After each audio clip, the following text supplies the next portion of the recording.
How a city can become smart without protecting water bodies wetlands, Supreme Court summons Rajasthan Chief Secretary.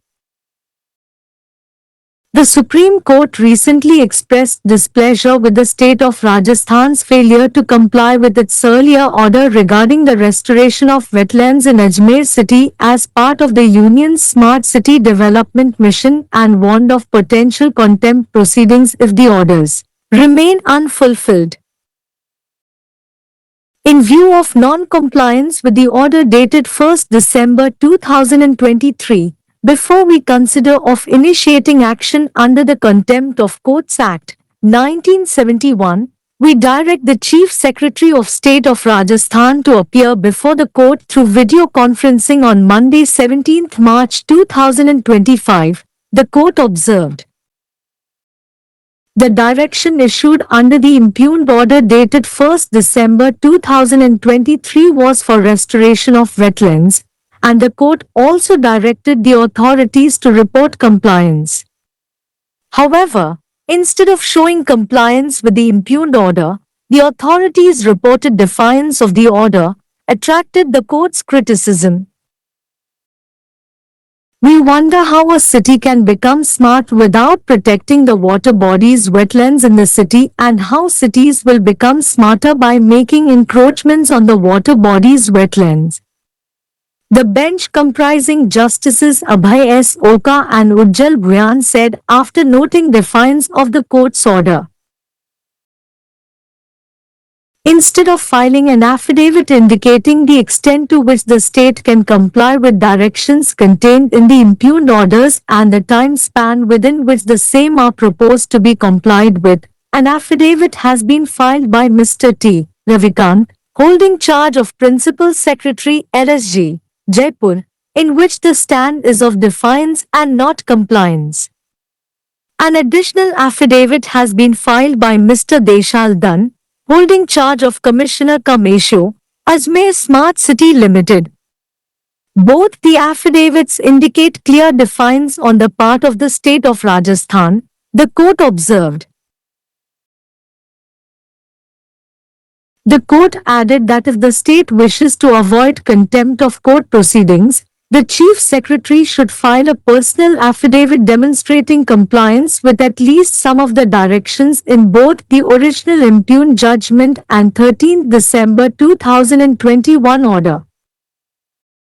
If the state of Rajasthan is seriously interested in purging the contempt, we expect the Chief Secretary to file his personal affidavit reporting compliance with at least some of the directions issued under the impugned judgment as well as under the order dated 13 December 2021 passed by the National Green Tribunal, the court said.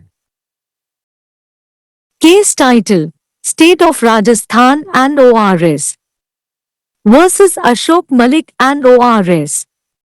நீர்நிலைகள் ஈரநிலங்களை பாதுகாக்காமல் ஒரு நகரம் எப்படி ஸ்மார்ட்டாக மாற முடியும்? ராஜஸ்தான் தலைமைச் செயலாளருக்கு உச்ச நீதிமன்றம் சம்மன் அனுப்பியுள்ளது.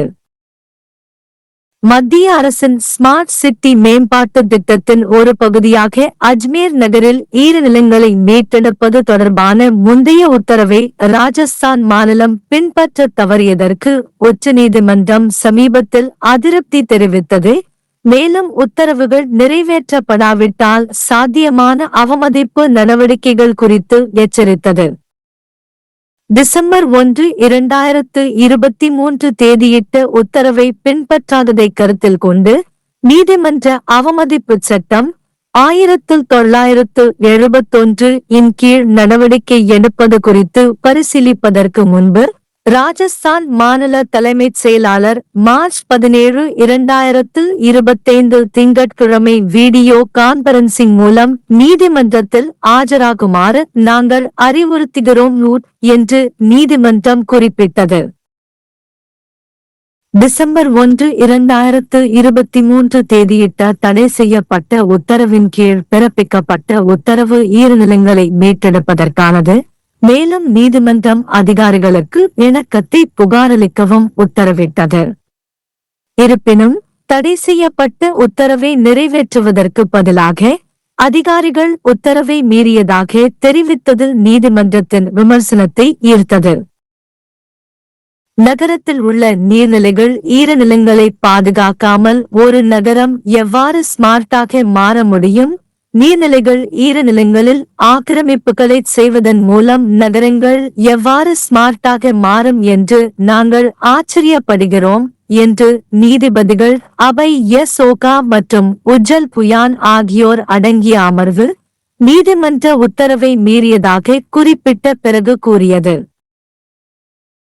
தடை செய்யப்பட்ட உத்தரவுகளில் உள்ள உத்தரவுகளை அரசு எந்த அளவிற்கு நிறைவேற்ற முடியும் என்பதையும் அவற்றை நிறைவேற்ற முன்மொழியப்பட்ட கால அவகாசத்தையும் குறிக்கும் ஒரு பிரமாண பத்திரத்தை தாக்கல் செய்வதற்கு பதிலாக ஜெய்ப்பூரில் உள்ள எல்எஸ்ஜி முதன்மை செயலாளர் பொறுப்பில் உள்ள திரு டி. ரவிகாந்த் ஒரு பிரமாண பத்திரத்தை தாக்கல் செய்துள்ளார். அதில் நிலைப்பாடு மீறுவதாகவும் இணங்குவதாக இல்லை. அஜ்மீர் ஸ்மார்ட் சிட்டி லிமிடெட்டின் ஆணையர் மற்றும் ஏஷியோ பொறுப்பில் உள்ள திரு. தேசால் தான் கூடுதல் பிரமாண பத்திரத்தை தாக்கல் செய்துள்ளார். 2 பிரமாண பத்திரங்களும் ராஜஸ்தான் மாநிலத்தின் தரப்பில் தெளிவான மீறலை குறிக்கின்றன என்று நீதிமன்றம் குறிப்பிட்டது. நீதிமன்ற அவமதிப்பு நடவடிக்கைகளை மாநிலம் தவிர்க்க விரும்பினால் தலைமைச் செயலாளர் அசல் தீர்ப்பிலும் டிசம்பர் 13, 2021 உத்தரவிலும் உள்ள குறைந்தபட்சம் சில வழிகாட்டுதல்களுக்கு இணங்குவதாக காட்டும் தனிப்பட்ட பிரமாண பத்திரத்தை தாக்கல் செய்ய வேண்டும் என்று நீதிமன்றம் மேலும் கூறியது.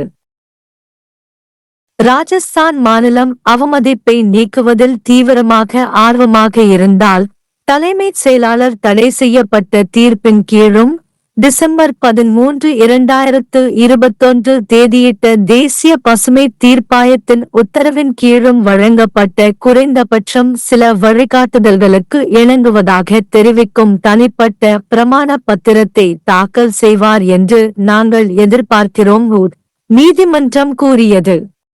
வழக்கு தலைப்பு: ராஜஸ்தான் ORS மாநிலம்.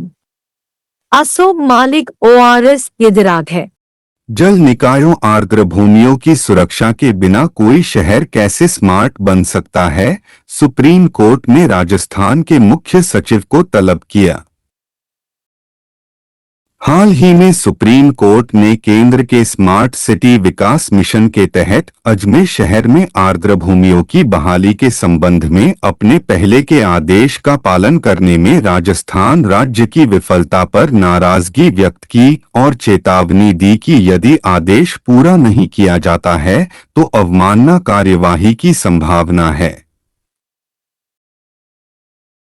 1 दिसंबर 2023 के आदेश का पालन न करने के मद्देनजर न्यायालय की अवमानना अधिनियम 1971 के तहत कार्रवाई शुरू करने पर विचार करने से पहले हम राजस्थान राज्य के मुख्य सचिव को सोमवार 17 मार्च 2025 को वीडियो कॉन्फ्रेंसिंग के माध्यम से न्यायालय के समक्ष उपस्थित होने का निर्देश देते हैं। न्यायालय ने टिप्पणी की। 1 दिसंबर 2023 के विवादित आदेश के तहत जारी निर्देश आर्द्र भूमियों की बहाली के लिए था और न्यायालय ने अधिकारियों को अनुपालन की रिपोर्ट देने का भी निर्देश दिया। हालांकि आदेश का अनुपालन करने के बजाय अधिकारियों ने आदेश की अवहेलना की, जिस पर न्यायालय ने कड़ी आलोचना की। न्यायमूर्ति अभय एस ओका और न्यायमूर्ति उज्जल भुइयां की पीठ ने न्यायालय के आदेश की अवहेलना पर गौर करने के बाद कहा, हमें आश्चर्य है कि शहर में जल निकायों आर्द्र भूमि की सुरक्षा किए बिना कोई शहर कैसे स्मार्ट बन सकता है और जल निकायों आर्द्र भूमि पर अतिक्रमण करके शहर कैसे स्मार्ट बन सकते हैं। आक्षेपित आदेशों में निहित निर्देशों का अनुपालन किस सीमा तक किया जा सकता है और इनका अनुपालन किस समयावधि में किया जाना प्रस्तावित है, यह दर्शाने वाला हल्फनामा दाखिल करने के बजाय जयपुर के प्रमुख सचिव LSG का प्रभार संभाल रहे श्री टी. रविकांत द्वारा हल्फनामा दाखिल किया गया है। जिसमें अनुपालन न करके अवहेलना का रुख दिखाया गया है। अजमेर स्मार्ट सिटी लिमिटेड के आयुक्त सह एसीईओ का प्रभार संभाल रहे श्री देशल दान द्वारा एक अतिरिक्त हल्फनामा दाखिल किया गया है। न्यायालय ने कहा कि दोनों हलफनामों से राजस्थान राज्य की ओर से स्पष्ट अवहेलना का संकेत मिलता है। न्यायालय ने कहा कि यदि राज्य न्यायालय की अवमानना कार्यवाही से बचना चाहता है तो मुख्य सचिव को मूल विवादित निर्णय और 13 दिसंबर 2021 के आदेश दोनों में दिए गए कम से कम कुछ निर्देशों के अनुपालन को प्रदर्शित करते हुए एक व्यक्तिगत हल्फनामा दायर करना चाहिए। अदालत ने कहा, यदि राजस्थान राज्य अवमानना को दूर करने में गंभीरता से रुचि रखता है तो हम उम्मीद करते हैं कि मुख्य सचिव विवादित निर्णय के तहत जारी किए गए कम से कम कुछ निर्देशों के साथ साथ राष्ट्रीय हरित अधिकरण द्वारा पारित 13 दिसंबर 2021 के आदेश के अनुपालन की रिपोर्ट करते हुए अपना व्यक्तिगत हल्फनामा दायर करेंगे। केस का शीर्षक राजस्थान राज्य और अन्य बनाम अशोक मलिक और अन्य।